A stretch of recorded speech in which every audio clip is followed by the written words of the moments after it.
La moral cristiana. Tratado primero, bueno y malvado. El primer cristiano de la historia fue sin duda Platón, y el último murió en una cruz. La primera aseveración de la moral es metodológica. Va a radicar, por el contrario, el origen de la moral, en concreto, en el origen de los términos bueno y malo, en quien ejecuta la acción.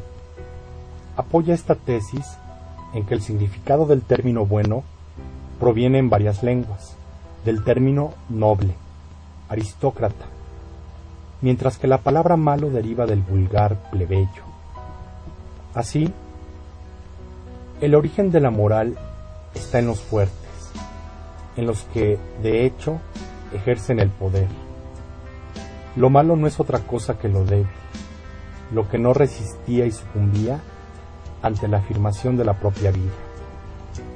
Esta moral de los fuertes ha ido decayendo a lo largo de la historia a partir de Platón y del difusor más eficaz de sus ideas, el cristianismo. La casta sacerdotal y la moral cristiana provienen de los débiles, de aquellos que caían bajo la fuerza de los buenos, los impotentes, en su intento de sobrevivir como individuos y como colectividad, invierten los valores previos. Transforman el no poder vengar sus afrentas, el no poder dar rienda suelta a sus instintos, en un perdonar, en un poner la otra mejilla. En definitiva, transforman el no poder en un no querer. Un concepto relacionado con lo anterior es el de culpa. Los análisis tradicionales radican el sentimiento de culpa en la noción de intencionalidad, pero esto es incorrecto. El concepto de acción intencional no aparece hasta mucho después, cuando ya está desarrollada la conciencia y la mala conciencia. Para descubrir su origen hay que usar de nuevo el método histórico. Culpa, etimológicamente en alemán, deriva del término deuda. Esto concuerda con la concepción del hombre como tasador, como valorador, como homo economicus. Así la culpa era en un principio algo tan poco espiritual como una deuda contraída con un acreedor. Si el deudor no puede pagar, ofrece lo último que posee, su libertad, su sufrimiento o su vida. El temor ante el posible incumplimiento del pago también se hace mayor. El terror, la deuda, el sentimiento de culpa y del poder, el Dios, van aumentando paralelamente al desarrollo social, hasta llegar al paroxismo que representa la religión cristiana. Un Dios omnipotente y un sentimiento de culpa infinito en el hombre. Una deuda impagable, tan impagable que es el propio acreedor, el Dios omnipotente, el que ha de sacrificarse en la cruz en lugar del hombre.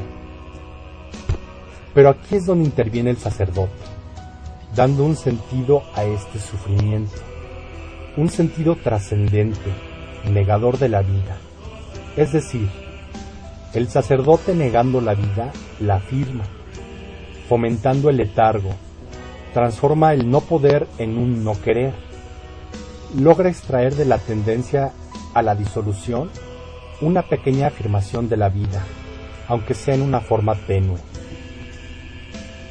Esta mortificación, al mismo tiempo, sirve para hacer revivir en el alma las pasiones, cuyo aletargamiento era la condición de la felicidad.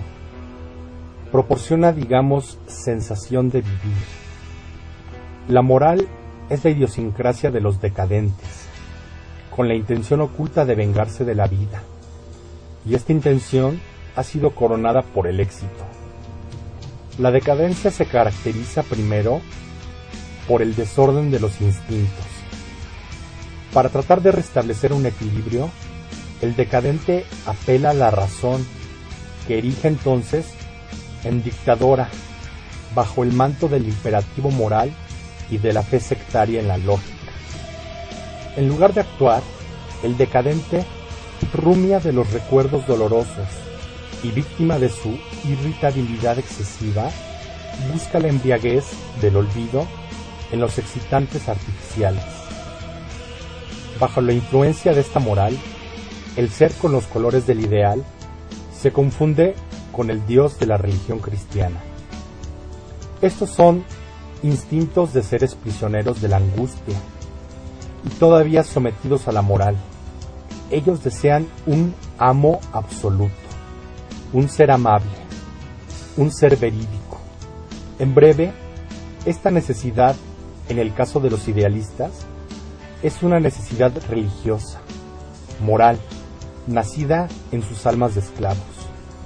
Pero Nietzsche no se pronuncia personalmente en favor de este verdadero cristianismo.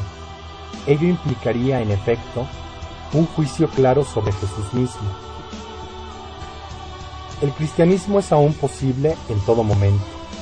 No está ligado a ninguno de los dogmas impúdicos con que se han engalanado con su nombre. No tiene necesidad ni de la doctrina de un Dios personal, ni del pecado, la inmortalidad, la redención, la fe. Puede prescindir en absoluto de la metafísica, y todavía más,